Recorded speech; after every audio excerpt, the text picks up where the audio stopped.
আসসালামু আলাইকুম। রুহি কুকিং থেকে সবাইকে স্বাগতম। আজ শেয়ার করব ভীষণ মজার একটা নাস্তার রেসিপি। পরিবারের ছোট বড় সবাই পছন্দ করবে এই নাস্তাটি। আশা করি আজকের রেসিপি আপনাদের কাছে ভালো লাগবে। চলুন রেসিপিটি দেখে নেওয়া যাক। সবার প্রথমে এখানে একটা মিক্সিং বোল নিয়েছি। মিক্সিং বোলের মধ্যে দিয়ে দিচ্ছি একটি ডিম,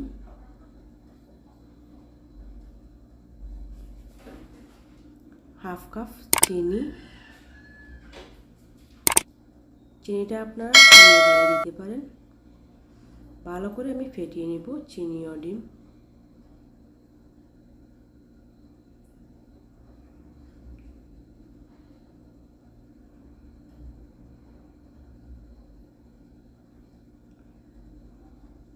আমার ফেটিয়ে নেওয়া হয়ে গিয়েছে।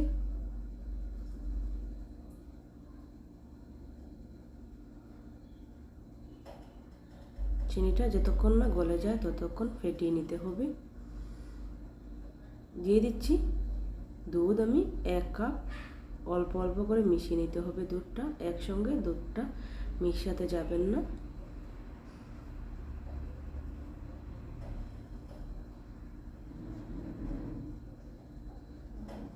মিশ্রণটা আমার পুরোপুরিভাবে তৈরি করা হয়ে গিয়েছে।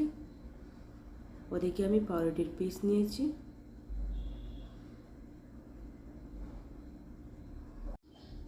মিশ্রণটা আমি কাপের মধ্যে নিয়ে নিচ্ছি। ওদিকে চুলায় একটা প্যান বসিয়ে নিয়েছি। আগে থেকে প্যানটা পুরোপুরিভাবে গরম হয়ে গিয়েছে। দিয়ে দিচ্ছি 1 চা চামচ ঘি। আপনারা চাইলে বাটার অথবা সাদা তেল দিয়েও করে নিতে পারেন। এখন পাউরুটির পিসগুলি নিয়ে আমি ডিমের মিশ্রণটা উপর থেকে দিয়ে দিচ্ছি।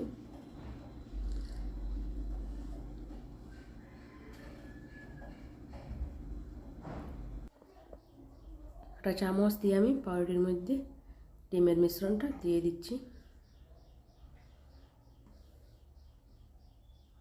একসঙ্গে আমি 3টা পাউরুটির পিস নিয়েছি।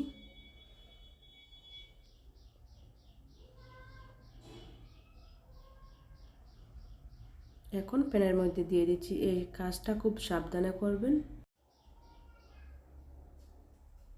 আপনাদের কাছে একটাই অনুরোধ, আমার চ্যানেলে নতুন বন্ধু হয়ে থাকলে প্লিজ চ্যানেলটা সাবস্ক্রাইব করবেন। চুলা আঁচটা লো টু মিডিয়াম হিটে রেখে ভেজে নিতে হবে। আবারও আমি সামান্য ঘি চারিদিকে লাগিয়ে নিচ্ছি। এখন উল্টে দিচ্ছি।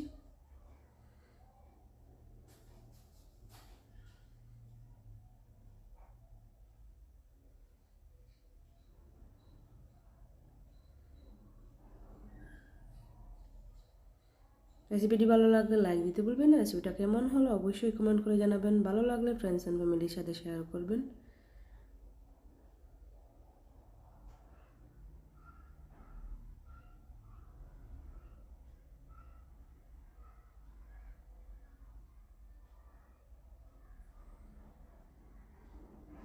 কোনো ঝামেলা ছাড়া খুবই সহজে তৈরি করে নিতে পারেন। খুবই হেলদি একটা রেসিপি। দেখুন উঠিয়ে নিচ্ছি। একইভাবে আমি সবগুলি করে নিয়েছি। কেটে আপনাদেরকে দেখিয়ে দিচ্ছি। নরম তুলতুলে হয়েছে। আশা করি আজকের রেসিপি আপনাদের কাছে ভালো লাগবে।